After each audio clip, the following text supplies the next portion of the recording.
देखो bank reconciliation statement की अगर मैं बात करूं तो एग्जाम वेटेज जो है ये 10 से 15 मार्क्स की, 10 से 15 मार्क का ये टॉपिक तुम्हारा आएगा ही आएगा, ठीक है। अच्छा, मैं दो तीन बातें तुम लोगों को बता दूं, अगर तुम उन दो तीन बातों पे अमल करते हो ना तो तुम लोगों का सिर्फ ये वाला जो है क्या कहते हैं टॉपिक नहीं, बल्कि सारे के सारे टॉपिक जो है ना इजीली कवर हो जाएंगे। क्योंकि देखो मैं अल्हम्दुलिल्लाह सुमा अल्हम्दुलिल्लाह मेरी क्योंकि आईकिप के साथ एसोसिएशन भी है, मैं इनके सिलेबस डेवलपमेंट में भी इन्वॉल्व रहा हूँ, बल्कि हूँ भी। इनफैक्ट नया स्कीम जो आ रही है उसमें भी जो है वो मैं अपना इनपुट दे रहा होता हूँ।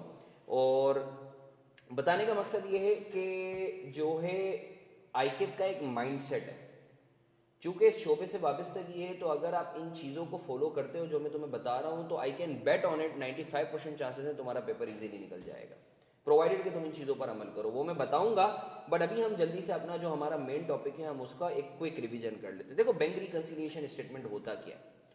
देखो आपको ये चीज़ पता है कि एक आपके पास एक होता है कैश और एक होता है cash equivalent.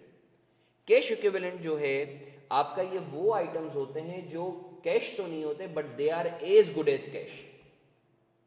For example bank हो गया, एटीएम कार्ड हो गया, क्रेडिट कार्ड हो गया, वो टीडीआर्स हो गई जिनकी टर्म डिपॉजिट्स हो गई, जो बैंक में पैसा रखवाते हो जिनकी मैच्योरिटी 3 महीने से कम की हो, वो भी कैश इक्विवेलेंट में आती है। तो अभी हम कैश की बात नहीं कर रहे, अभी हम बैंक की बात कर रहे हैं। तो देखो होता पता है क्या है कि आप जाहिर सी बात है कि जब बिजनेस कर रहे हो तो आप हर चीज की अकाउंटिंग करते हो। तो जो बैंक का बैलेंस आपके पास आ रहा है, जो बैंक का बैलेंस आपकी बुक्स में आ रहा है, आप उसको अपने पास रिकॉर्ड करते हो। और ये जो आप बैंक के बैलेंस को रिकॉर्ड कर रहे हो, जाहिर सी बात है बैंक भी अपने पास रिकॉर्ड कर रहा होगा। तो सर बसा औकात ये जो आपका बैलेंस है, जो आपके पास बैंक में जो पैसे पड़े हुए हैं उसका जो आपकी रिकॉर्डिंग है, और जो बैंक वाले ने अपने पास रिकॉर्डिंग की हुई, उन दोनों में आता है तजाद, कॉन्फ्लिक्ट, डिफरेंस। सर क्यों आता है, उसकी वजूहातें बताऊंगा। तो सर जब ये डिफरेंस आता है तो आप एक रिकॉन बनाते हो जिसको हम कहते हैं बैंक रिकंसिलिएशन स्टेटमेंट। कुछ तजाद होते हैं, कुछ इख्तलाफात होते हैं। सो उस इख्तलाफात को सही करने के लिए जो है आप क्या बनाते हो, रिकंसिलिएशन निगोसिएशन बनाते हो। तो इसलिए ये टॉपिक कहलाता है बैंक रिकंसिलिएशन स्टेटमेंट। अच्छा एक बात बताओ, आपके लिए जो बैंक का बैलेंस है वो क्या है, एसेट है या लायबिलिटी है? जल्दी से, ये मैं सवालात करता रहूंगा, तुम लोग सबने जवाब देने। ये पेपर के सवाल आते हैं, ये पेपर के सवाल आते हैं, अभी जितने मैं बता रहा हूं तुम कहीं नोट कर लो। इंशाल्लाह मुझे अल्लाह की जात से उम्मीद है मोर और लेस ये पेपर में आएगा, सबने जवाब देना है। जबर एसेट। और ये जो बैंक का बैलेंस बैंक की बुक्स में आ रहा है, ये कौन सा होता है, लायबिलिटी होता है। जबरदस्त। आमतौर पर जरूरी नहीं है सर, बसा औकात जो तुम्हारे पास बैंक का बैलेंस आ रहा होता है वो तुम्हारे लिए लायबिलिटी हो सकता है, वो तुम्हारे लिए लायबिलिटी हो सकता है। जल्दी से बताओ, बैंक का बैलेंस तुम्हारी बुक्स में लायबिलिटी कब होगा, तुम्हें कैसे पता चलेगा? बैंक का बैलेंस तुम्हारी बुक्स में लायबिलिटी कब होगा, तुम्हें कैसे पता चलेगा? कौन बताएगा? कैसे पता चलेगा? नहीं पता कैसे चलेगा, अरे पता कैसे चलेगा, वो सही है सर, जब वो क्रेडिट साइड पे आ रहा हो या नेगेटिव में हो। पेपर में अगर नेगेटिव में हो या क्रेडिट साइड पर हो तो इसका मतलब यह है कि बैंक का जो बैलेंस तुम्हारी बुक्स में, वो तुम्हारे लिए क्या है, लायबिलिटी है। और उस बैलेंस को, जैसे बच्चों ने बताया, उसको कहते हैं बैंक ओवरड्राफ्ट। क्या कहते हैं? जबरदस्त सर। इसी तरीके से जब आपके लिए लायबिलिटी होगा बैंक का बैलेंस, तो बैंक के लिए क्या होगा, वो एसेट बन जाएगा। तो हमें कैसे पता चलेगा कि सर बैंक के लिए वो एसेट है? अगर तो वो बैंक स्टेटमेंट में डेबिट साइड पे आ रहा होगा। क्लियर है? ये कुछ की टिप्स मैं तुम्हें दे रहा हूं कि सर हमें कैसे पता चलेगा कि ये जो हमारे बुक्स में बैलेंस आ रहा है या बैंक वाले की बुक्स में बैलेंस आ रहा है, ये सर एसेट है या लायबिलिटी है। क्लियर है आपको? अच्छा, अब एक चीज याद रखो, एक चीज याद रखो, जो बैंक के रिकॉर्ड में जो बैलेंस आ रहा होता है इसको बोलते हैं बैंक स्टेटमेंट का बैलेंस या पासबुक का बैलेंस। ये लिख लो, पासबुक का जो बैलेंस होता है वो बैंक स्टेटमेंट वाला बैलेंस होता है। ये लिख लो कहीं, ये आता है कि पासबुक का बैलेंस किसका होता है, कंपनी का बैलेंस होगा, बैंक वाले का बैलेंस होगा। बैंक स्टेटमेंट में जो दिया हुआ होता है वो वाला बैलेंस होता है। अच्छा जी, सर तो हम लोगों ने फिर बात की, हम लोगों ने, आई होप ये कुछ चीज़ें आप लोगों को क्लियर हैं। तो सर हमने ये बात की कि सर बैंक रिकन्सिलिएशन स्टेटमेंट आप क्यों बनाते हो। सर जब आपकी बुक्स में जो बैंक में जो आपने पैसे रखवाए हुए हैं उस बैलेंस में, और जो बैंक वाले की बुक्स में जो आपके पैसे हैं, उन दोनों में फर्क हो। आइडियली, यूजुअली, नॉर्मली ये दोनों बराबर होने चाहिए। भाई जाहिर सी बात है ना, अगर मैं बोलता हूं मेरे को बैंक से 1000 रुपए लेने, तो बैंक वाला भी बोलेगा 1000 रुपए देने। आइडियली तो ये दोनों सेम होने चाहिए, बट बसा औकात कुछ डिफरेंसेस की वजह से, ना चाकियों की वजह से ये मैच नहीं करते। तो आप मैच करवाने के लिए क्या बनाते हो, बैंक रिकन्सिलिएशन स्टेटमेंट। अब सर सवाल ये पैदा होता है कि सर ये मैच क्यों नहीं करते, जो आपकी बुक्स में बैंक का बैलेंस आ रहा है और जो बैंक स्टेटमेंट में बैंक का बैलेंस आ रहा है, ये मैच क्यों नहीं करते। वजूहात क्या है, तो याद रखो 3 वजूहात हैं। अगर आप 3 वजूहात को अगर आप अपनी ग्रिप में कर लेते हो, इन 3 वजूहात को, तो आप यकीन करो बैंक रिकॉन से रिलेटेड आपको जिंदगी भर कभी कोई मसला नहीं होगा। वो 3 वजूहात क्या होंगी, खुद सोचो ना। लेट से मैं बोलता हूं, मैं हसन मारफानी लिमिटेड का मैं क्या बनाऊंगा, मैं बैंक के लिए क्या बनाऊंगा, कैश बुक। और बैंक वाला क्या मेंटेन कर रहा होगा, बैंक स्टेटमेंट।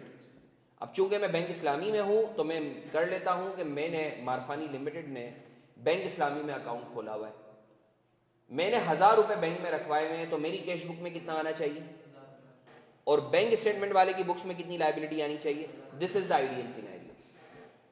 बट 3 वजूहात हैं जिसकी बिना पे ये दोनों मैच नहीं करेंगे। वो 3 वजूहात तुमने याद रख लेनी, और उसका अकाउंटिंग ट्रीटमेंट याद रख लेना है। तो बैंक रिकॉन का दुनिया भर का कोई सवाल आ जाए, तुम इंशाल्लाह कर पाओगे। 3 डिफरेंसेस हो सकते हैं, उसके अलावा कोई चौथा डिफरेंस नहीं हो सकता। सर पहला डिफरेंस, मैंने कोई गलती की है रिकॉर्डिंग में। पहला डिफरेंस क्या है, मैंने गलती की है, मतलब गलती कहाँ है, कैश बुक में। ये 3 वजूहात हैं, ये तुमने अगर याद रख ली तो इंशाल्लाह कभी भी तुम्हें कोई मसला नहीं होगा। ये आज की आधे घंटे के सेशन के बाद बैंक रिकॉन तुम्हारा टिप्स पर होगा। बैंक स्टेटमेंट का दूसरा नाम है पासबुक। ये लिखा हुआ भी है, मैंने अपनी नोटिंग्स में गूगल ड्राइव पे ये सब डाला हुआ भी है। सर जल्दी से बताओ डिफरेंस का पहला रीजन, इधर लिखा हुआ है, ये सब नोटिंग दे दूंगा, डोंट यू वरी, ये सब लिखा हुआ है। बॉय बताता हूं, सबर कर जा, बताता हूं। सर पहला डिफरेंस की वजह, किसने गलती की है, हमने गलती की है, कैश बुक में गलती है। पहला डिफरेंस जल्दी से बताओ, पहली गलती क्या है, किसने गलती की है। अच्छा यार, ये कुछ बच्चों का शायद कैमरा खुल गया है, मैं दरखास्त करूंगा कि प्लीज जो है अपना कैमरा वगैरह जो है वो बंद कर दें। अच्छा जी, जल्दी से बताओ, टाइप करके बताओ, पहली गलती क्या है, पहली गलती क्या हो, पहला डिफरेंस क्या हो सकता है। जल्दी से बताओ, ऑनलाइन वाले बच्चों, फिजिकल वाले बच्चों तो तुम लोग बता रहे हो, जल्दी से बताओ पहले डिफरेंस की वजह क्या हो सकती है, जल्दी से मैसेज करके बताओ, जल्दी से बताओ। ऑनलाइन वाले बच्चों कि कंपनी ने गलती की, कंपनी की बुक्स में गलती है। जबरदस्त जबरदस्त जबरदस्त, बहुत अच्छे, जबरदस्त, बहुत अच्छे बहुत अच्छे, जबरदस्त, बहुत अच्छे। सर दूसरा वजह क्या हो सकती है, बैंक वाले ने गलती की है, वो आसमान से तो नहीं उतरा ना, वो भी तो भंड मार सकता है, ये भी डिफरेंस इख्तलाफ। पहला क्या था, मारफानी लिमिटेड की गलती है, दूसरा क्या रीजन है, बैंक वाले ने गलती की है। तीसरा डिफरेंस टाइमिंग डिफरेंस, ना हमारी गलती है ना बैंक वाले की गलती है, वक्त वक्त की बात है। वो बोलते हैं ना, न तुम गलत थे न हम गलत थे, जो वक्त था वो गलत था, सही है। तो वो वक्त की बात है, टाइमिंग डिफरेंस। तो सर याद रखो, ये 3 गलतियां हो सकती हैं, 3 डिफरेंसेस की वजह हो सकती है। अगर इन 3 डिफरेंसेस का तुम्हें पता चल गया, तुमने करना क्या है, तो बैंक रिकॉन तुम्हारी टिप्स पर है। तो पहला वजह क्या है, हमारी गलती। दूसरी वजह क्या है, बैंक की गलती। तीसरी वजह क्या है, टाइमिंग डिफरेंस। अच्छा, हमारे पास अमिताभ बच्चन भी है, बेला हदीद भी है, चलो अच्छी बात है, सही है, शुक्र है वो जोनी नहीं है। खैर, अच्छा यार, चलो यार, मैं माजरत किया, थोड़ी सी मस्ती करता हूँ, आई होप तुम लोग नाराज नहीं हो गए। अच्छा जी, तो सर आगे बढ़ते हैं, आगे बढ़ते हैं, आ जाओ। Sir I love you guys.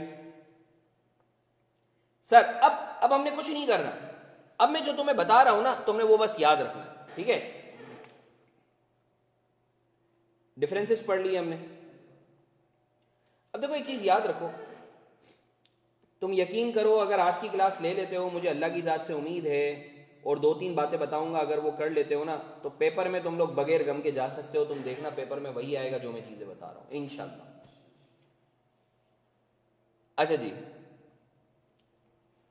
की points while solving BRS question. जैसे कि मैंने तुम्हें बताया कि देखो यार, हमारी बुक्स में जो बैंक का नॉर्मल बैलेंस होता है ना, वो डेबिट बैलेंस होता है, जिसको हम बोलते हैं एसेट है हमारा।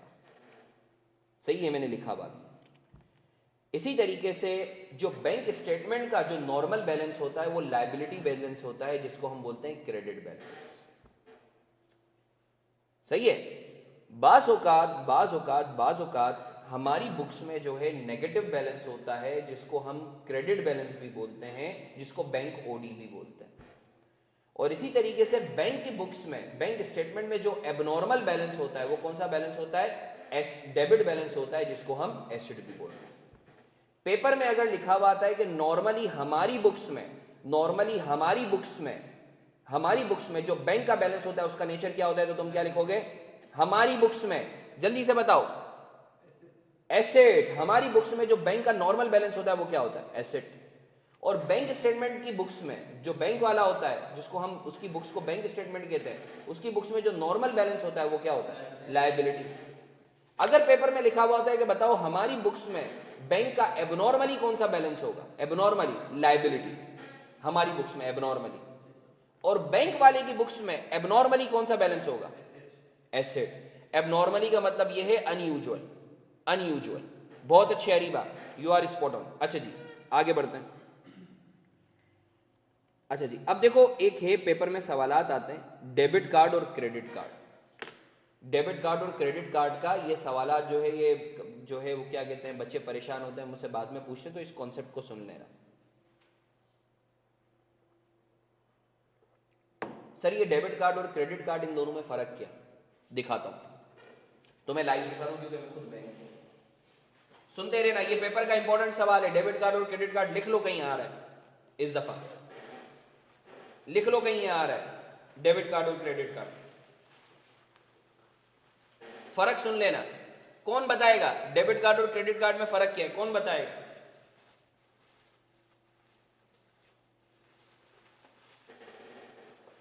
कोई बताएगा?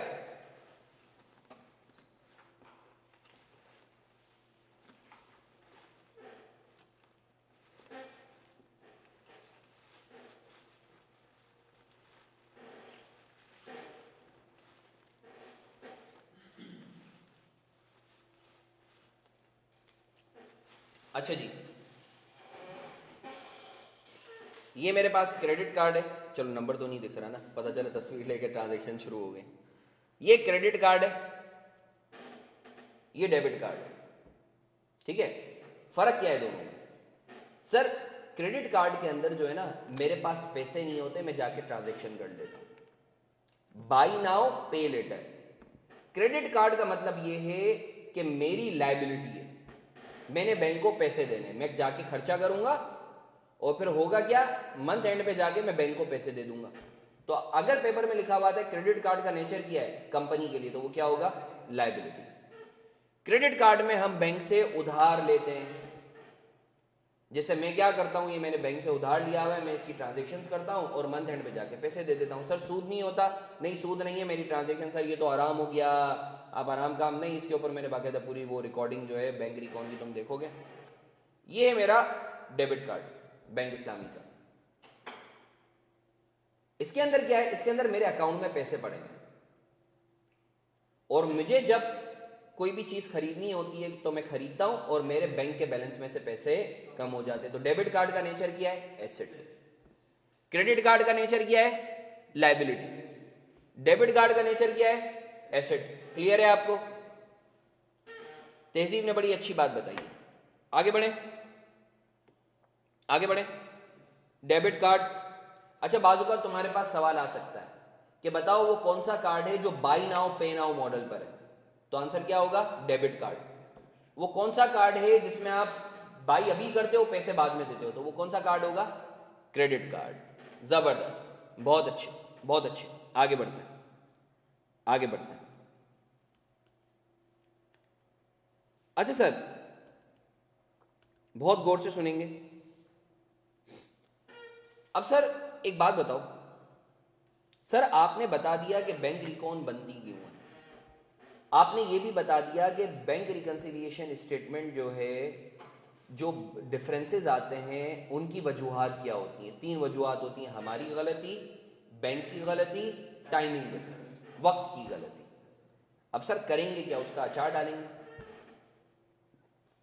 सही कैसे करेंगे, सही भी तो करनी है ना उस डिफरेंसेस को, सही कैसे करेंगे, सही कैसे करेंगे, सही कैसे करेंगे।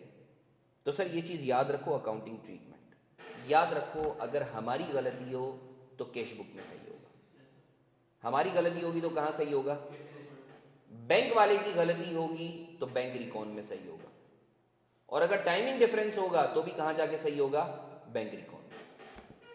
मैं फिर से रिपीट कर रहा हूं, 3 वजूहात और 3 ट्रीटमेंट। हमारी गलती कहाँ जाके सही करेंगे, बैंक की गलती कहाँ जाके सही करेंगे, बैंक रिकॉन में। टाइमिंग डिफरेंस है, वक्त की गलती कहाँ सही होगा, बैंक रिकॉन। आओ मेरे साथ एक और दफा किरदान करो। हमारी गलती है, कहाँ सही होगा, कैश बुक में। बैंक वाले की गलती है, कहाँ सही होगा, बैंक रिकॉन में। वक्त की गलती है, टाइमिंग डिफरेंस है, कहाँ सही होगा, बैंक रिकॉन। मानते हो या नहीं मानते, ये चीज याद हो गई।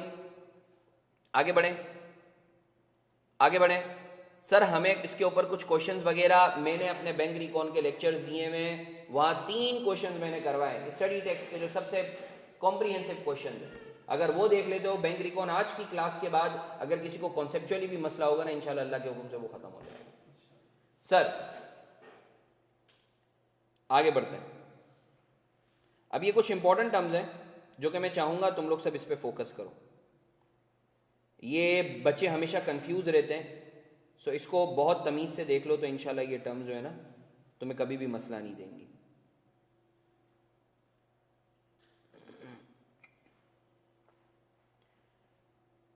यहां तक किसी का कोई सवाल?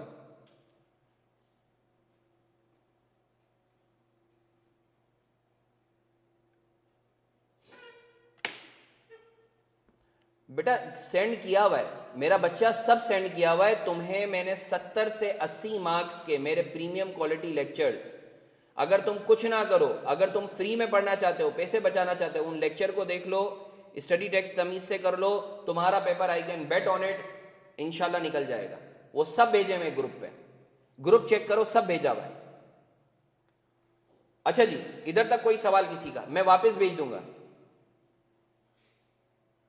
जी बेटा, मैं शेयर कर दूंगा, मैं पोर्टल पे भी अपलोड कर दूंगा और मैं जो है ग्रुप पे भी डाल दूंगा। इधर तक किसी का कोई सवाल? मुझसे बात करो क्योंकि अब हम एडवांस लेवल पे जा रहे हैं। जी बिल्कुल बिल्कुल तहजीब, यू आर स्पॉट ऑन मेरा बच्चा, तुमने बिल्कुल सही बोला है। आगे बढ़े। अब ये बड़ी अहम चीज है, ये लिख लो तुम, ये जो मैं अभी ये चीज समझा रहा हूं पेपर में, इसमें से 2 MCQs आने, इसको तमीज से सुन लो, ये जो अब मैं बताने के लिए जा रहा हूं। अभी इसमें किसी का कोई सवाल, मुझसे बात करो, मुझसे बात करो। नूर फातिमा बेटा सब दिए हुए, बेटा मैंने सब दिया हुआ है, ग्रुप तो चेक तो करो बेटा आप, सब दिया हुआ है। किसी बच्चे का कोई सवाल? अब हम एक टेक्निकल एरिया पे जा रहे हैं, प्लीज मुझसे बात करो। किसी का कोई सवाल नहीं है? हम ये एक मुश्किल कॉन्सेप्ट को पढ़ें, सब जवाब देंगे मुझे, माशाल्लाह इतने सारे बच्चे हैं। I would want all of you to please respond, जल्दी जल्दी, छेती छेती। चले, ग्रेट ग्रेट, बहुत अच्छे बहुत अच्छे।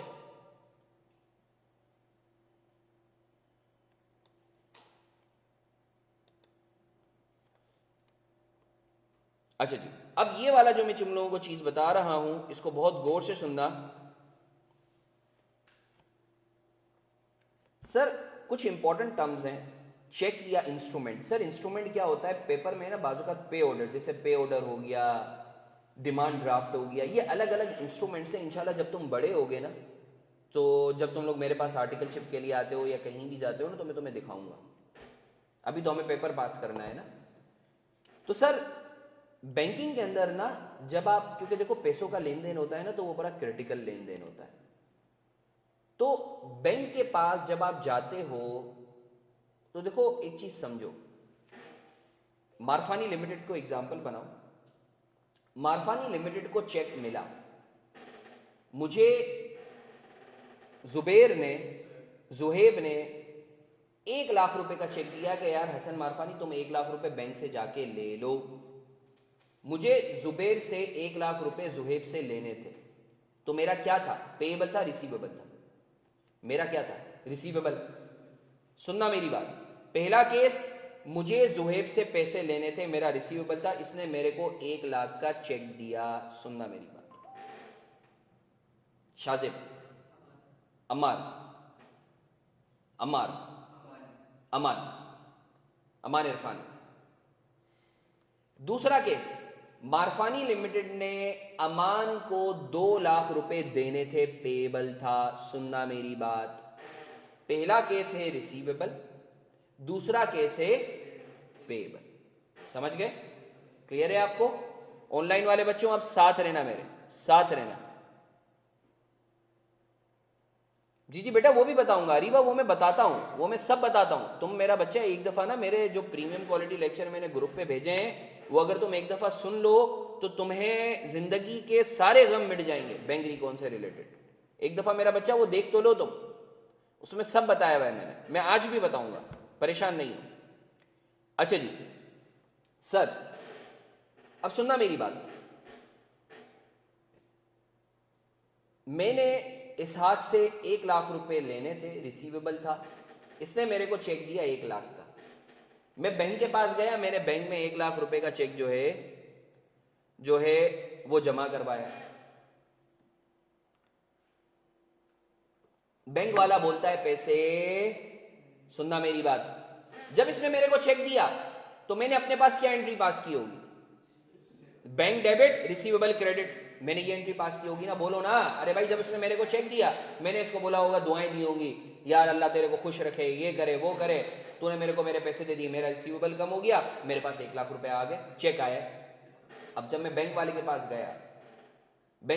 गया, मैंने 1 लाख रुपए उसको चेक दिया, बैंक वाले ने बोला इसने तो तेरे को मामा बनाया है, इसके तो अकाउंट में पैसे, तो मैंने इसको 2 और दुआएं दी, मगर वो दूसरे किस्म की थी। तो अब मैं क्या बोलूंगा, यार मैंने जो एंट्री पास की थी वो तो गलत पास की थी, तो मैं उस एंट्री को क्या करूंगा, रिवर्स करूंगा। तो मैं अपने रिसीवेबल को वापस बढ़ा दूंगा और अपने बैंक को कम कर दूंगा।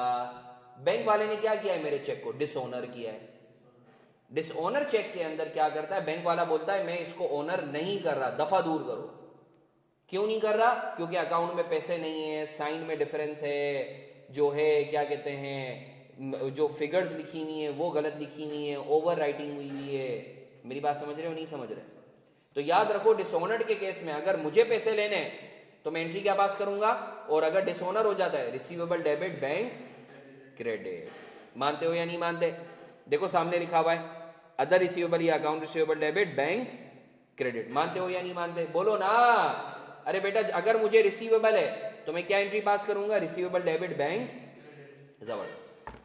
अब यही सिनेरियो था, मैंने अमान को 2 लाख रुपए का चेक दिया, मेरे को पेएबल था, तो जल्दी से बताओ, जब पेएबल होगा तो जब मैंने इसको चेक दिया तो मैंने एंट्री क्या पास की होगी, मेरे perspective, payable debit bank credit, जब मैंने इसको चेक दिया। मगर हो सकता है कि चेक के अंदर कुछ मसला हो। जब ये बैंक के पास गया तो बैंक वाले ने बोला नहीं यार, मारफानी लिमिटेड की जो है साइन में डिफरेंस है। तो इसने मेरे को कॉल की, मेरे को 2 बातें सुनाई, तो मैं बोलूंगा यार मेरा पेएबल जो है वो तो मैंने गलत एंट्री पास कर दी, मेरा पेएबल तो कम हुआ ही नहीं। तो मैं उस एंट्री को क्या करूंगा, रिवर्स करूंगा। तो एंट्री क्या पास करूंगा, बैंक डेबिट पेएबल क्रेडिट। देखो ये दूसरी एंट्री, देखो ये क्लियर है, दूसरी एंट्री ये वाली क्लियर है आप लोगों को, ये वाला क्लियर है, ये जो मैंने एंट्री पास की है। तो ये 2 एंट्रीज आपने याद रखनी है, ये 2 एंट्रीज आपने याद रखनी है कि अगर तो बैंक वाला किसी भी वजह से चेक या इंस्ट्रूमेंट लेने से मना कर देता है और मेरा रिसीवेबल है तो मैं क्या करूंगा, रिसीवेबल डेबिट करूंगा बैंक। और अगर बैंक वाला किसी भी वजह से चेक या इंस्ट्रूमेंट लेने से मना कर देता है और मेरा पेएबल है तो मैं एंट्री क्या पास करूंगा, bank debit payable credit. Clear है? ये 2 बातें क्लियर है? ये देख रहे हो ये ट्रीटमेंट। अभी ये टर्म और मीनिंग को छोड़ो, ये ट्रीटमेंट देखो, मैं फिर से रिपीट कर रहा हूं, ये बहुत अहम चीज है। ये बहुत अहम चीज है जो मैं बता रहा हूं, ये सोने की टिप दे रहा हूं, ये मैं तुम्हें 1 घंटे की चीज 5 मिनट में समझाने के लिए जा रहा हूं। सर अगर जल्दी से बताओ, अगर मेरा ये मैं दे दूंगा, नहीं नहीं लिखा भी, दे दूंगा, अगर मेरा रिसीवेबल है और बैंक वाला किसी भी वजह से डिसऑनर करता है, जल्दी से बताओ मैं एंट्री क्या पास करूंगा? मैं बैंक क्रेडिट, जबरदस्त। और अगर मेरा पेएबल है और बैंक वाला किसी भी वजह से चेक लेने से मना कर देता है, तो मैं एंट्री क्या पास करूंगा? Bank debit payable credit. मानते हो या नहीं मानते? मानते हो या यहां तक क्लियर है? यहां तक क्लियर है सर? जबरदस्त, बहुत अच्छे बहुत अच्छे बहुत अच्छे।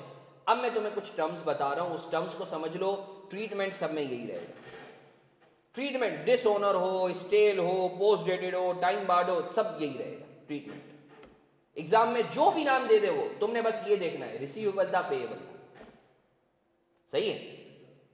और ये जो एंट्री पास करोगे किस में पास करोगे? कैश बुक में पास करोगे। बैंक वाले की तो बुक को नहीं छेड़ सकते ना, तो किस में पास होगी? Dishonour check. डिसऑनर चेक होता ये है कि बैंक वाला जो है रिजेक्ट कर देता है। क्यों रिजेक्ट कर देता है आपका चेक? क्योंकि सर बैंक में पैसे नहीं होते बैलेंस अकाउंट में, या जो है ओवर राइटिंग हुई होती है, या साइन में डिफरेंस आ रहा होता है। डिसऑनर चेक समझ गए? Post dated instrument. Post dated instrument ये होता है, आपने देखा होगा चेकबुक पे चेक होता है ना, उस पर तारीख लिखी हुई होती है। आज कौन सी तारीख है? 25 तारीख। अगर मैंने उसके ऊपर डेट डाली हुई ना 27 दिसंबर की, और कल तुम अगर बैंक में जाते हो, बल्कि आज अज्यूम करो आज बैंक खुले हुए, अगर 27 तारीख का एक चेक है ना, आज तुम बैंक में जाओगे ना, बैंक बोलेगा नहीं, जब 27 तारीख हो तब आना। तो आज खड़े होके वो चेक कब का है? बाद का है, पोस्ट डेटेड। सो बाजू का चेक जो है वो डिसऑनर या इंस्ट्रूमेंट डिसऑनर क्यों होता है? क्योंकि वो पोस्ट डेटेड होता है। पोस्ट डेटेड इंस्ट्रूमेंट का समझ क्या है? आगे की तारीख का। पोस्ट डेटेड का मतलब क्या है? आगे की तारीख। तो जब तक वो तारीख नहीं आती उस दिन तक वो चेक एक्सेप्ट नहीं करेगा। सर ट्रीटमेंट क्या करेंगे बैंक रिकॉर्ड में अगर आ जाए तो? सर आपने देखना है रिसीवेबल है या पेएबल है। अगर रिसीवेबल है तो क्या एंट्री पास कर दोगे? Receivable debit bank credit. और अगर पेएबल है तो क्या एंट्री पास कर दोगे? बैंक डेबिट पेएबल, चाहे डिसऑनर हो चाहे पोस्ट डेटेड हो। टाइम बार्ड, स्टेल, बासी। याद रखो अगर किसी भी चेक को 6 महीने से ज्यादा हो जाए तो वो बासी हो जाता है, स्टेल हो जाता है। आज कौन सी तारीख है? 25 दिसंबर। आज कौन सी तारीख है? 25। नई तहजीब नहीं जमा करवा सकते। तुम जमा करवा दोगे, वो भाईबंदी में रख तो लेगा, बट वो इसको इनकेश नहीं करेगा। आज 25 दिसंबर है, 25 जनवरी, 25 फरवरी, 25 मार्च, 25 अप्रैल, 25 मई, 25 जून। अगर तो तुम 25 जून 2025 के बाद जाओगे ना बैंक के पास, तो बैंक बोलेगा ये चेक बासी हो चुका है, स्टेल हो गया है, तो वो उसको डिसऑनर कर देगा। स्टेल चेक या टाइम बार्ड इंस्ट्रूमेंट वो इंस्ट्रूमेंट होता है जिसको इशू होने से, जो इसके ऊपर तारीख लिखी है उससे 6 महीने ज्यादा होगा। तो सर क्या ट्रीटमेंट करेंगे? अगर तो पेपर में लिखा हुआ आता है टाइम बार्ड है या स्टेल है, तो तुमने क्या देखना है? रिसीवेबल है या पेएबल है। अगर रिसीवेबल है तो क्या करोगे? Receivable debit bank credit. और अगर पेएबल है तो क्या करोगे? Bank debit payable. सुभान अल्लाह, सुभान अल्लाह। बस टर्म्स का फर्क है, ट्रीटमेंट वही है। टर्म्स का फर्क है, ट्रीटमेंट वही है। टर्म्स का फर्क है, ट्रीटमेंट वही है। मानते हो या नहीं मानते? ऑनलाइन वाले बच्चों मानते हो या नहीं मानते? ऑनलाइन वाले बच्चों मानते हो या नहीं मानते?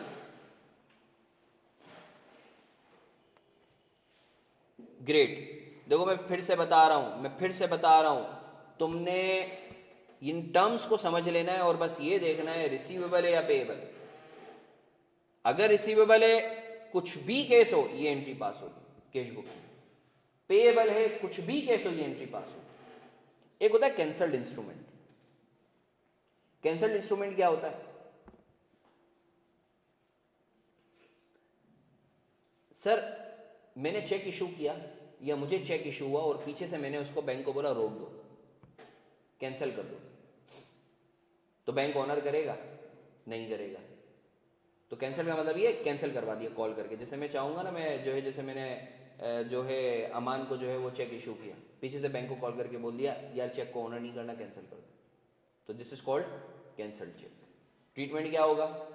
अगर रिसीवेबल है तो रिसीवेबल डेबिट बैंक क्रेडिट, और अगर पेएबल है तो बैंक डेबिट। इसकी लॉजिक समझ गए तुम? लॉजिक समझ गए ना?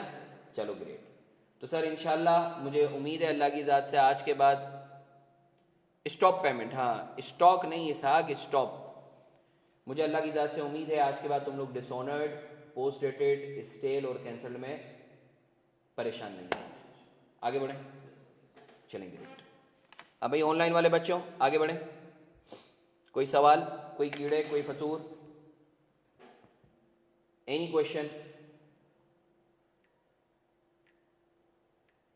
Any question?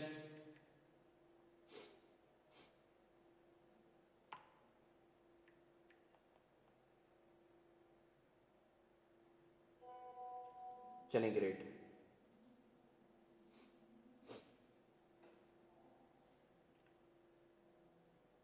आ रहा है तेजी आ रहा है, सब आएगा बेटा, सब आएगा आज, सब आएगा। तुम टेंशन नहीं लो, जो तुमने अपनी नॉर्मल क्लासेस में भी नहीं पढ़ा वो भी आएगा। सुकून से सुनते जाओ।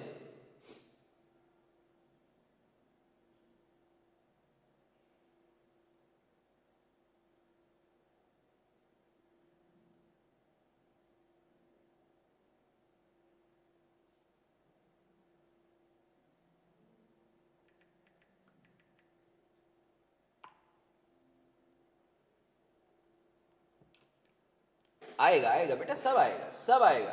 कैंसल्ड इंस्ट्रूमेंट स्वैप मतलब ये है कि भाई जो है वो चेक या इंस्ट्रूमेंट को कैंसिल करवा दिया, बैंक को के कॉल करके कैंसिल करवा दिया, this is called cancelled instrument. अच्छा जी सर आगे बढ़ते। Concept of unpresented and uncleared cheque. अब बहुत गौर से सुनेंगे ये चीज, बहुत गौर से सुनेंगे। मोस्ट, मैं अभी ऑफ कर दूंगा बेटा, शहबाज सिर्फ 10 मिनट रुक जाओ, मैं अभी 15-20 मिनट में ना ऑफ कर दूंगा। मुझे ईमानदारी से बताओ तुम्हें फायदा हो रहा है या नहीं हो रहा? ऑनलाइन वाले बच्चों आज के रिवीजन सेशन का फायदा हो रहा है? तुम लोग भी बताओ, फिजिकल वाले बच्चों फायदा हो रहा है नहीं हो रहा? जल्दी से बताओ।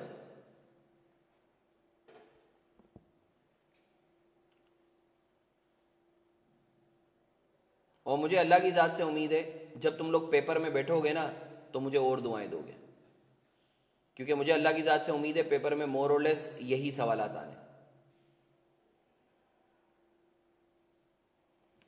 अच्छा जी सर, चलो अल्हम्दुलिल्लाह अल्हम्दुलिल्लाह। बस हम लोग जो है बैंक रिकॉन आज करते हैं ताकि हजम भी हो सके। फिर मैं तुम्हें देखो, हम लोग इंशाल्लाह अगर ऐसे ही हर टॉपिक का रिवीजन कर लेते हैं ना, और तुम लोग क्विजेज अटेम्प्ट करते हो और मॉक्स अटेम्प्ट करते हो, अरे मैं बता रहा हूँ यार, इंट्रोडक्शन टू अकाउंटिंग का PRC 4 का पेपर ना हलवा है। तुमने सिर्फ 4 चीज़ें करनी है, रिवीजन सेशन लो, क्विज, मॉक्स अटेम्प्ट करो और स्टडी टेक्स्ट पढ़ लो, तुम्हारा पेपर पास है भाई। ये कुछ नहीं है, मैं तो यार CFAP और CAF 5 और CAF 1 के पेपर को, ये तो मैं सिर्फ तुम लोगों के लिए यूं ही मैंने बोला सही है, बच्चों की दुआएं लग जाएंगी। ये तो कुछ नहीं है, तो बच्चा यानी आप ये समझ लो हमारे लिए मिठाई है, फिर तुम लोगों के लिए मिठाई नहीं है। मगर वाकई जब तुम CAF 1 में आओगे ना, so you would be amazed कि यार ये तो PRC 4 तो कुछ भी नहीं था। तो ये बहुत आसान है। अच्छा जी, समरीन सब करेंगे बेटा, सब करेंगे, डोंट यू वरी। अच्छा जी, बात करते हैं अनक्लियर्ड एंड अनप्रेजेंटेड इंस्ट्रूमेंट। अब समझ लो होता क्या है। देखो डिफरेंट बैंक्स होते हैं ना, जैसे मैं अगर तुम्हें बताऊं जुबैर है, जुबैर का अकाउंट JS बैंक में, मेरा अकाउंट बैंक इस्लामी में, सही है। अब एक तो होता है कि जुबैर ने मुझे चेक दिया सेम बैंक के, मैं भी JS का हूं वो भी JS का है, तो मसला नहीं है, सेम बैंक के, मसला नहीं है, सिस्टम एक ही है, फौरन फौरन जो है ना वो चेक इनकेश हो जाएगा। बट जब बैंक अलग अलग होते हैं ना, तो बैंक्स को आपस में बात करने के लिए टाइम चाहिए होता है, वक्त चाहिए होता है, क्योंकि सिस्टम है, एक पूरा मैकेनिज्म है, वक्त लगता है। तो जुबैर ने अगर मुझे, जुहेब ने JS बैंक का चेक दिया और मेरा अकाउंट बैंक इस्लामी में, तो ऐसा नहीं है कि मैं जैसे ही बैंक के पास जाऊंगा तो पैसे जो हैं वो फौरन मेरे अकाउंट में आ जाएंगे। No no no no no, time लगता है। बीच में आपका एक इंटरमीडिएट होता है, this is called NEFT, national institute of funds transfer. Paper में सवाल आता है कि क्लियरिंग के लिए वो कौन सा इदारा है जो बैंक्स के बीच में होता है, तो उसका आंसर क्या है? NEFT, national institute of funds transfer. लिख लो गई। जब दो बैंक्स आपस में ट्रांजैक्ट करते हैं तो कौन से इदारे के थ्रू करते हैं? निफ्ट के थ्रू। लिख लो, national institute of funds transfer. लिख लो, ये एमसीक्यू में आ सकता है। National institute of funds transfer.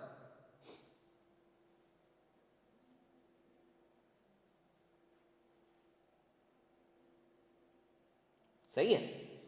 अब सर एक बात बताओ, जब जुहेब ने मुझे चेक दिया, मेरा रिसीवेबल था, तो मैंने अपने पास एंट्री पास कर ली होगी। क्या एंट्री पास की होगी? Bank debit, receivable credit.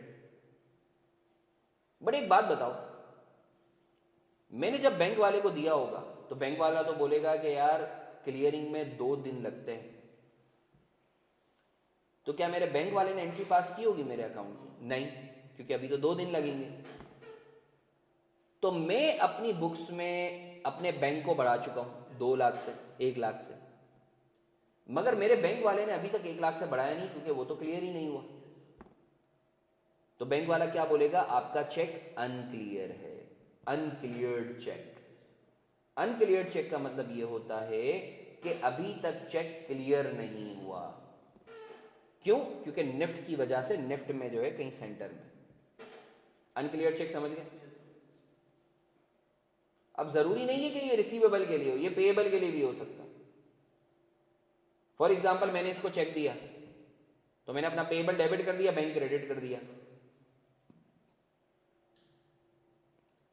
मगर मेरे अकाउंट से अभी पैसे कटे ही नहीं, बैंक ने काटे ही नहीं। वो कब काटेगा? 2 दिन बाद। तो याद रखो, अनक्लियर चेक जरूरी नहीं है कि आपको पैसे मिलने ही मिलने हैं। ये अनक्लियर चेक ये भी हो सकता है कि आपको पैसे देने भी हो बट अभी तक क्लियर नहीं हुआ है। तो पेपर में जब भी अनक्लियर चेक लिखा हो ना, तो फौरन, नॉर्मली ना टीचर्स और स्टूडेंट्स कंफ्यूज होते हैं। टीचर्स भी बाजू का जो है ना बच्चों को रट्टे लगवा देते हैं। अनक्लियर चेक का मतलब है पैसे मिलने मगर अभी तक क्रेडिट नहीं हुए। नहीं नहीं भाई, नहीं नहीं नहीं भाई, अनक्लियर का मतलब क्लियर नहीं हुआ है। अब वो आना भी हो सकता है, जाना भी हो सकता है। तो पेपर में पढ़ लेना कि अनक्लियर्ड कौन सा, हमने इशू किया या हमें इशू हुआ है। नहीं नहीं, तहजीब तहजीब मेरा बच्चा बता रहा। जब भी अनक्लियर्ड लिखा हुआ है तो देख लेना पैसे, हम चेक हमें इशू हुआ है या हमने इशू करा है। क्लियर है या नहीं? सर कुछ ना लिखा हो तो अज्यूम कर लेना कि हमें इशू हुआ है, तो रिसीवेबल वाला ट्रीटमेंट करना। ये लिखा हुआ भी है, मैंने पढ़ लो, अनक्लियर्ड इंस्ट्रूमेंट। सही है। अनक्लियर्ड का मतलब क्या है? क्लियर नहीं हुआ। नॉर्मली आम फहम जबान में हम बोलते हैं कि हमें पैसे मिलने थे मगर अभी तक क्रेडिट नहीं हुए, जिसको तहजीब ने बोला अनक्रेडिटेड भी कहते हैं। कॉन्सेप्ट समझ गए? Unrepresented instrument. अनप्रेजेंटेड इंस्ट्रूमेंट का मतलब ये है, अनप्रेजेंटेड इंस्ट्रूमेंट का मतलब ये है कि यार मैंने जो है उसको इंस्ट्रूमेंट दे तो दिया, मेरा पेएबल था, बट अभी तक प्रेजेंट ही नहीं किया उसने बैंक में। तो मैंने तो पेएबल को अपने कम कर दिया होगा, बट बैंक ने अभी तक नहीं किया होगा क्योंकि वो बैंक के पास अभी प्रेजेंट ही नहीं हुआ है। या अनप्रेजेंटेड का मतलब उल्टा भी हो सकता है कि इसने मुझे चेक दे दिया मेरी फेवर में, बट अभी तक मैं बैंक के पास गया ही नहीं हूं, प्रेजेंट ही नहीं किया है मैंने। तो अनप्रेजेंटेड का मतलब ये नहीं होता हमेशा कि अबे भाई मेरा पेएबल है। No no no no no no no no. Unpresented का मतलब प्रेजेंट नहीं हुआ है। हाँ, आम फहम जबान में जो है हम बोलते हैं कि अनप्रेजेंटेड का मतलब ये है मेरा पेएबल था, मैंने अपने उधार जिससे लिया था उसको चेक दिया है, उसने अभी तक प्रेजेंट नहीं किया, तो मैं हमेशा पेएबल के तौर पे लेता हूं। बट जरूरी नहीं है, पढ़ लेना। आईकेप का एग्जामिनर बोलता है बच्चे रट्टा मारते हैं, उनको पता ही नहीं है कि अनक्लियर्ड का मतलब रिसीवेबल भी हो सकता है, पेएबल भी हो सकता है। अबे भाई अनक्लियर का मतलब कहाँ है कि भाई रिसीवेबल ही है, तो पेपर में पढ़ लेना कि अनक्लियर्ड कौन सा है, हमें इशू हुआ है या हमने इशू करा है।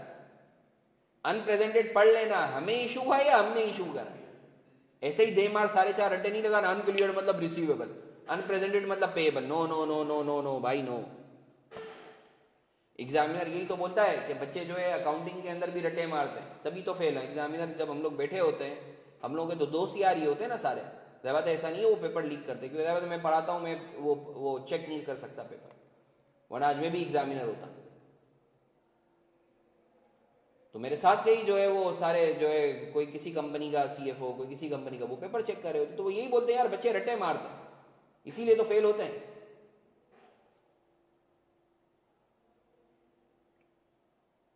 जबरदस्त खुरम, बहुत अच्छे। खुरम ने बड़ी अच्छी बात बोली है। Khurram I love you. हाँ जबरदस्त। तो अनक्लियर्ड या अनप्रेजेंटेड का मतलब आई होप आपको क्लियर है। आपने पढ़ लेना है एक दफा, जिससे आपको क्लिक होगा। सर अगर कुछ ना लिखा हुआ हो, अगर कुछ ना लिखा हुआ हो तो फिर तुम अज्यूम कर लेना अनक्लियर्ड मतलब पैसे अभी तक हमारे अकाउंट में आए नहीं है, हमें चेक इशू हुआ है। अनप्रेजेंटेड मतलब हमने अभी तक जो है हमने इशू कर दिया है सही, बट अभी तक प्रेजेंट नहीं किया। अच्छा जी आगे बढ़ते हैं। अच्छा ये कौन से डिफरेंसेस हैं? टाइमिंग डिफरेंस है। Now last step.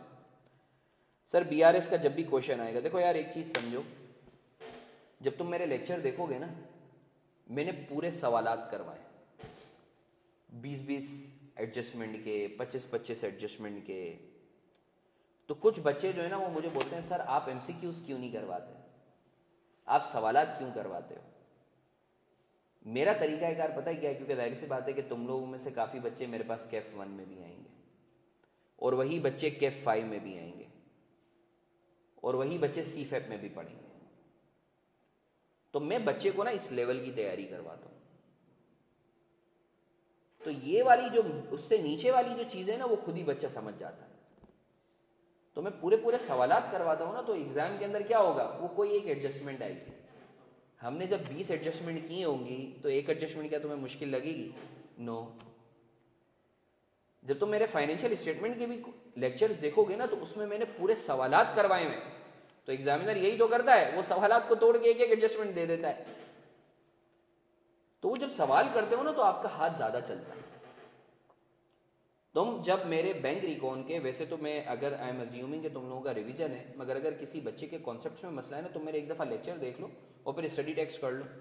कोई एक सवाल या कोई एक एमसीक्यू भी दुनिया का अगर तुम लोगों से ना सॉल्व हो, मेरा नाम है सलमान फानी, प्रोवाइडेड कि तुम तमीज से लेते हो, कॉन्सेप्चुअली लेते हो।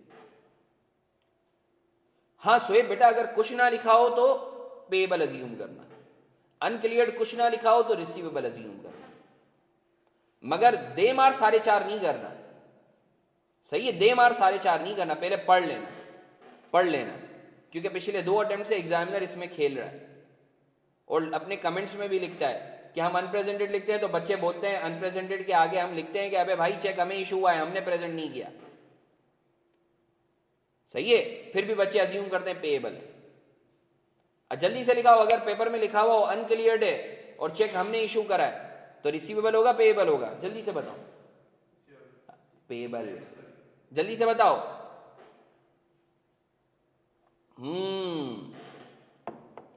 अगर पेपर में लिखा हुआ आता है हमें चेक इशू हुआ है मगर अभी तक अनप्रेजेंटेड है, हमें चेक इशू हुआ है मगर अभी तक अनप्रेजेंटेड है, तो क्या होगा? हमें चेक इशू हुआ है मगर अभी तक अनप्रेजेंटेड है, जबरदस्त, रिसीवेबल। अगर कुछ ना लिखा हो तो फिर अज्यूम कर लेना जो तुम लोग बोल रहे हो। क्लियर है? अच्छा जी सर, अब बैंक रिकंसिलिएशन स्टेटमेंट के देखो, याद रखो मैंने तुम्हें यह तो बता दिया कि 3 किस्म की गलतियां हो सकती हैं, हमारे पार्ट पे, बैंक के पार्ट पे, या टाइमिंग डिफरेंस। तो पेपर में ना बस तुम्हें पूरे पूरे सवालात नहीं आएंगे, तुम्हें बोला जाएगा कि यार ये गलती हुई है, बताओ कैश बुक में क्या करें, ये टाइमिंग डिफरेंस है, बताओ बैंक रिकॉन में क्या करें। क्लियर है या नहीं? ठीक है ना? अरीबा बताता हूं बेटा।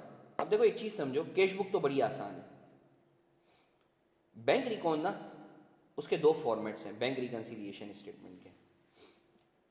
मैं तुम लोग सबको रिकमेंड करूंगा एक दफ़ा मेरे बैंक रिकॉन के लेक्चर्स लाजमी देख लेना, लाजमी देख लेना, दुआएं दोगे उसमें जो मैंने, अगर किसी को कॉन्सेप्चुअली मसला है।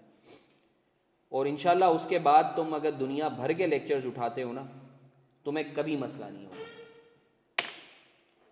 अब बैंक रिकॉन, बच्चा कंफ्यूज होता है कि सर बैंक रिकॉन में प्लस करूं, माइनस करूं, डेबिट करूं, क्रेडिट करूं।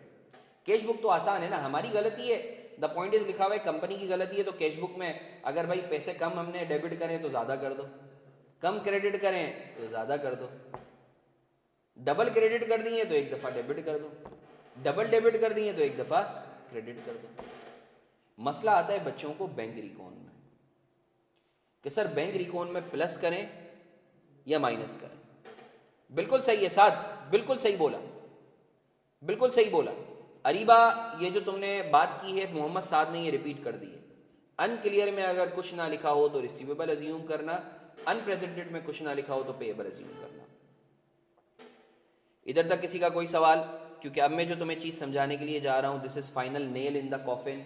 ये कॉन्सेप्ट मैं ग्रुप्स पे देख रहा होता हूँ, इतने सारे ग्रुप्स पे बच्चे इसी पे लड़े होते हैं, बैंक रिकॉन में प्लस होगा या माइनस होगा, परेशान हो जाते हैं। हाँ भाई ऑनलाइन वाले बच्चों, यहाँ तक किसी का कोई सवाल?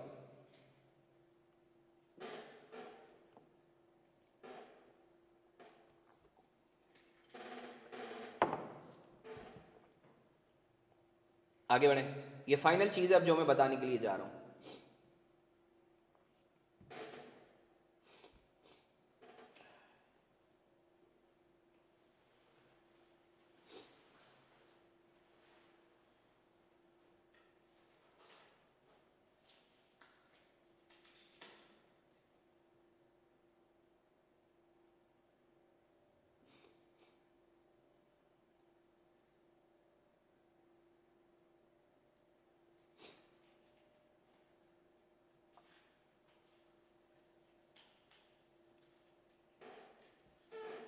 अच्छा जी, नहीं नहीं नहीं रियान, ऐसा नहीं है, नहीं ऐसा नहीं, ऐसा नहीं रियान, ऐसा नहीं है, ऐसा नहीं है। अब ये जो मैं कॉन्सेप्ट बता रहा हूँ ना, इसको गौर से सुनना। स्क्रीन आप लोगों को प्रॉपर नज़र आ रही है ना? कोई वो चैट बॉक्स वगैरह तो नहीं आ रहा सामने? चलो ग्रेट। रिहान बेटा ऐसा नहीं है, मैं चाहूँगा इधर फोकस होके देखो। तो बिस्मिल्लाह करें सब, जल्दी से बता दो, सब तैयार हो? एक मैसेज करके जल्दी से बता दो मुझे, क्योंकि ये बहुत अहम चीज़ है।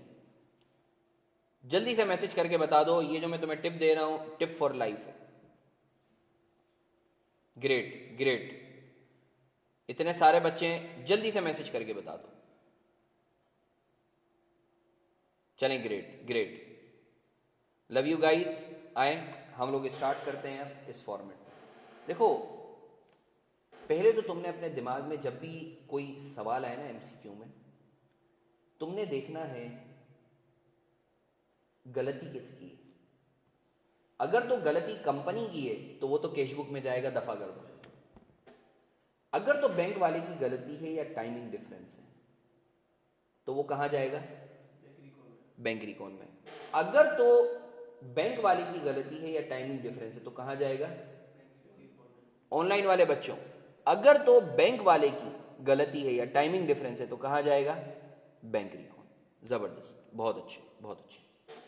अब सर एक बात नोट करनी है, देखो एग्जाम में ना एमसीक्यू में रिकॉन जो बनती है ना, उसमें आप किसी को गलत सही साबित नहीं करते।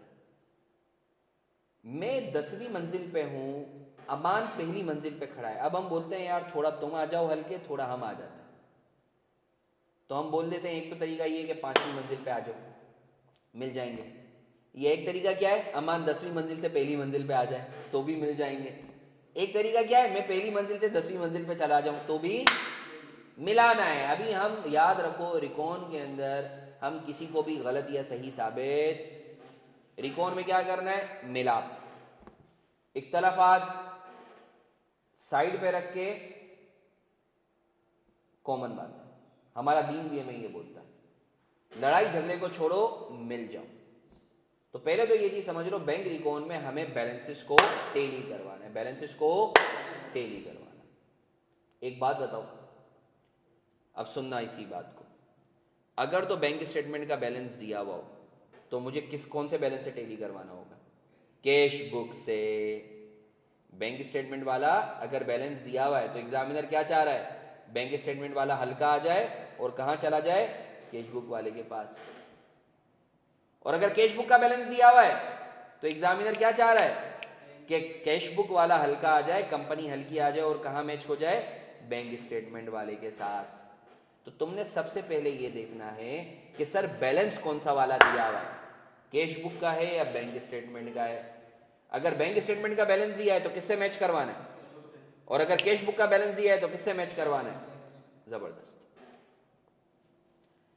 नबीला बोलती है घर की शादी वाले रूल, पहले इख्तिलाफ और शादी में मिलाप। हाँ नबीला, नबीला ने सही एग्जाम्पल लाई है, लड़की सही एग्जाम्पल लाई है। सर तो पहला स्टेप क्या होगा? आपने क्या देखना है?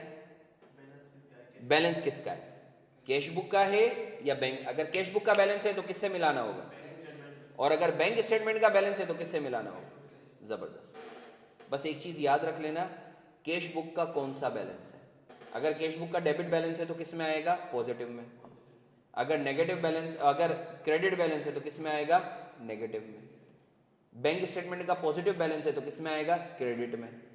अगर नेगेटिव बैलेंस है तो किस में आएगा? डेबिट में। ये चीज याद रखें। आगे बढ़े। अच्छा जी, ग्रेट। अब एक बात बताओ, सुनना मेरी बात। अब हम जरा एक जबरदस्त किस्म का डिस्कशन कर रहे हैं। मुझे बैंक स्टेटमेंट का बैलेंस दिया हुआ है कि बैंक स्टेटमेंट का बैलेंस है 1 लाख।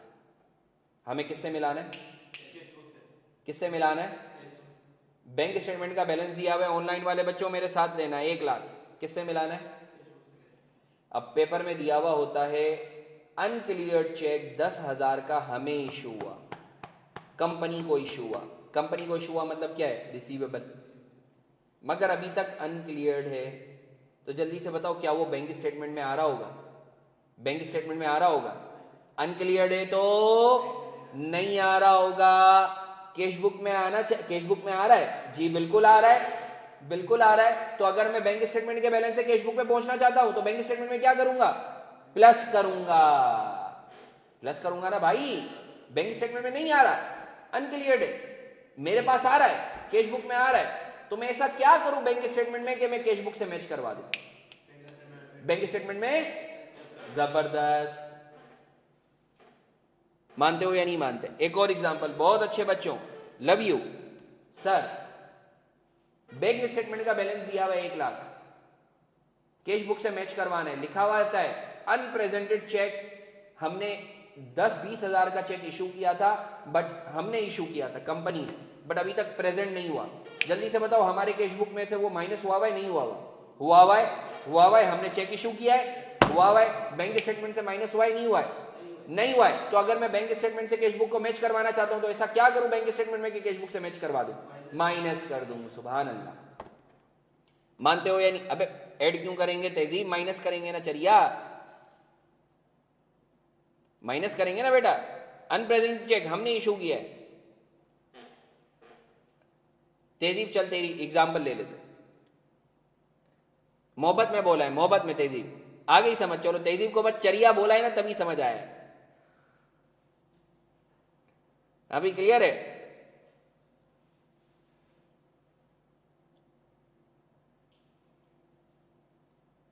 चलो मैं दोबारा बता देता हूं। देखो अनप्रेजेंटेड चेक हमने इशू करा है, हमने इशू करा है। मैं खुद बोल रहा हूं, मेरा पेएबल था 20,000 का, तो मैंने कैश बुक में से 20,000 माइनस कर दिया होगा, बट अभी तक बैंक को प्रेजेंट ही नहीं हुआ, तो बैंक ने माइनस करा होगा। तो अगर मैं बैंक स्टेटमेंट को कैश बुक से मैच करवाना चाहता हूं तो ऐसा क्या करूं कि मैं कैश बुक के बैलेंस तक पहुंच जाऊं? बैंक स्टेटमेंट से माइनस कर दो 20,000। अब क्लियर है? जबरदस्त। अच्छा सर मेरे साथ रहो, इसी एग्जाम्पल को उल्टा करते हैं। अगर तुम्हें कैश बुक का बैलेंस दिया हुआ है और बैंक स्टेटमेंट के बैलेंस से मैच करवाना है, यही एग्जाम्पल अनक्लियर चेक है, 10,000 रुपए का हमें इशू हुआ था, मारफानी लिमिटेड को इशू हुआ था। कैश बुक में प्लस हुआ होगा, कैश बुक में हुआ होगा ना। अब बैंक स्टेटमेंट से मैच करवाना है, तो ऐसा क्या करें कैश बुक में हम कि बैंक स्टेटमेंट से मैच कर जाए? 10,000 को माइनस कर देंगे। कैश बुक से माइनस करेंगे ना तभी तो पहुंचेंगे बैंक स्टेटमेंट के बैलेंस पे। तुम तभी मैं बोल रहा हूं तुमने ये देखना है बैलेंस कौन सा दिया हुआ है, किसका दिया हुआ है बैलेंस। अच्छा सर इसी तरीके से कैश बुक का बैलेंस दिया हुआ है, बैंक स्टेटमेंट के बैलेंस तक पहुंचना है और पेपर में लिखा हुआ आता है हमने चेक इशू किया था 20,000 का बट अभी तक अनप्रेजेंटेड है, तो कैश बुक में से माइनस हुआ होगा,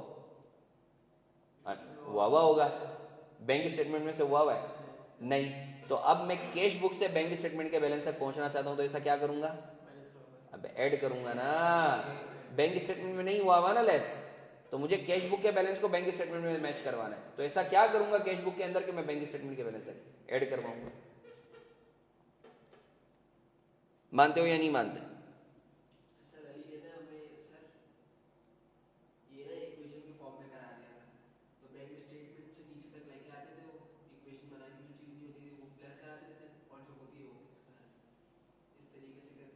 वो भी सही है, वो भी सही है, बट अगर तुम इस लॉजिक से भी करोगे ना तो इंशाल्लाह आसान रहेगा। तुम्हारे जो टीचर ने पढ़ाया वो बिल्कुल सही है, बट इस लॉजिक से करोगे तो चीज़ें और आसान हो जाएंगी, क्योंकि पेपर में इसी तरीके से आ रहा होता है जब तुम एमसीक्यू वगैरह देखोगे ना।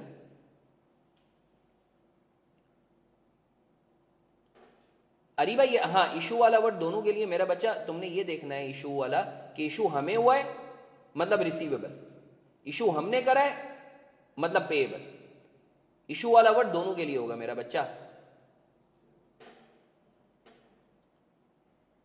जी बिल्कुल बिल्कुल खुरम मेरा बच्चा, यू आर स्पॉट ऑन मेरा बच्चा।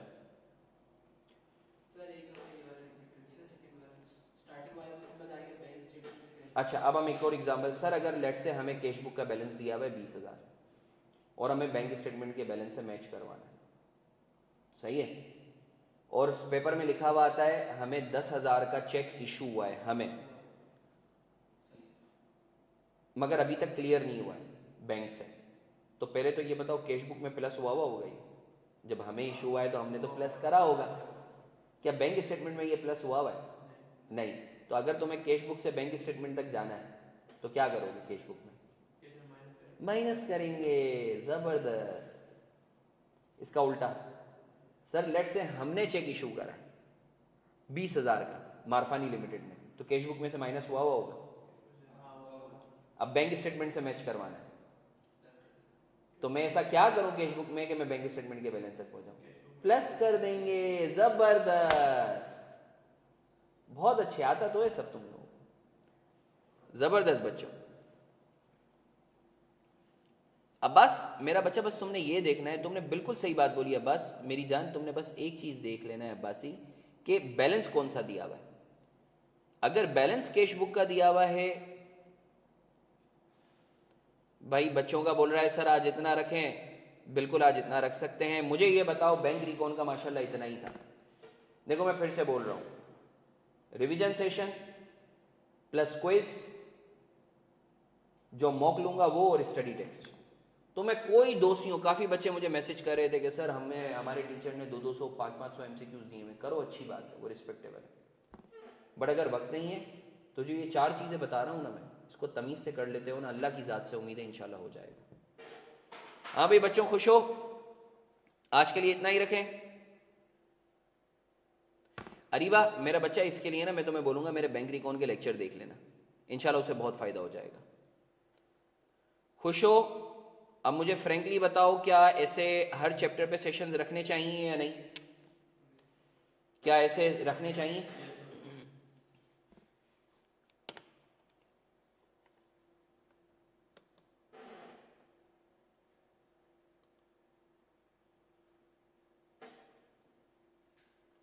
अरीबा बोलती है सर आज पूरा ही करवा दें।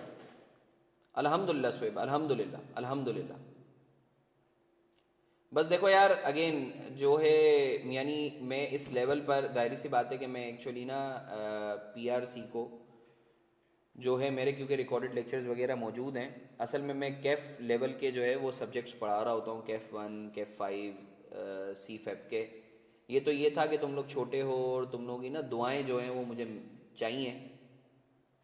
सुहाब, okay I am sorry Suhaib, okay सुहाब।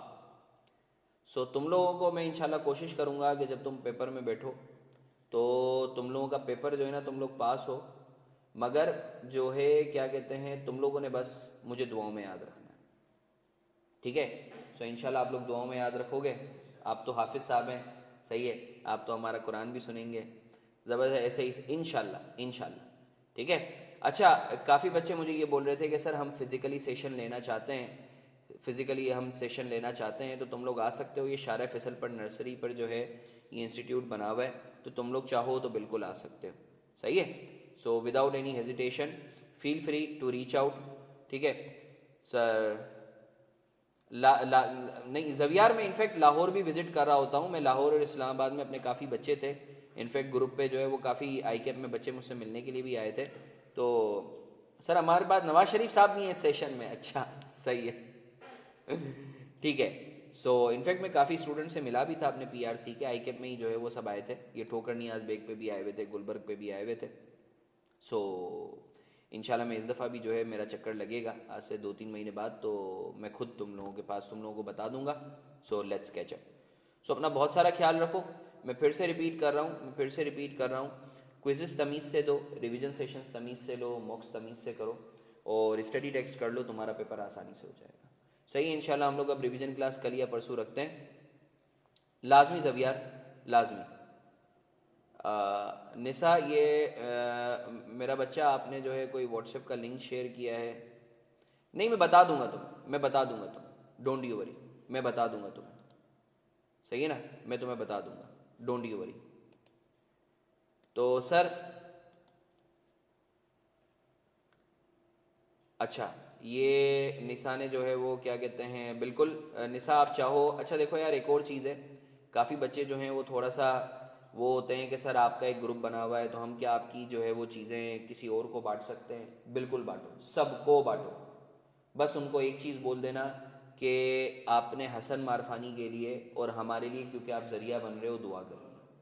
सबको बांटो, जो बिला झिझक जो है ना, सबको बांटो, ठीक है ना, कोई मसला नहीं है। क्योंकि काफ़ी ऐसे बच्चे हैं जो ज़रूरतमंद हैं, जिनको ये ज़रूरत है, क्योंकि एंड टाइम पे टीचर जाहिर सी बात है बिजी होते हैं, मैं खुद भी बिजी होता हूँ, अभी आजकल फ्री हूँ तो मैं क्लासेस लगा रहा हूँ। सो निसा मेरा बच्चा, कोई मसले वाली बात नहीं है, आप बिला झिझक जो है वो चीज़ें बांट सकते हो, बट आपने जो है बाकी और बच्चे भी बांट सकते हैं, बट आपने जो है वो ये करना है, सबको दुआओं का बोलना है, अपने लिए भी मेरे लिए भी, क्योंकि आप लोग सब वो ज़रिया बन रहे हो।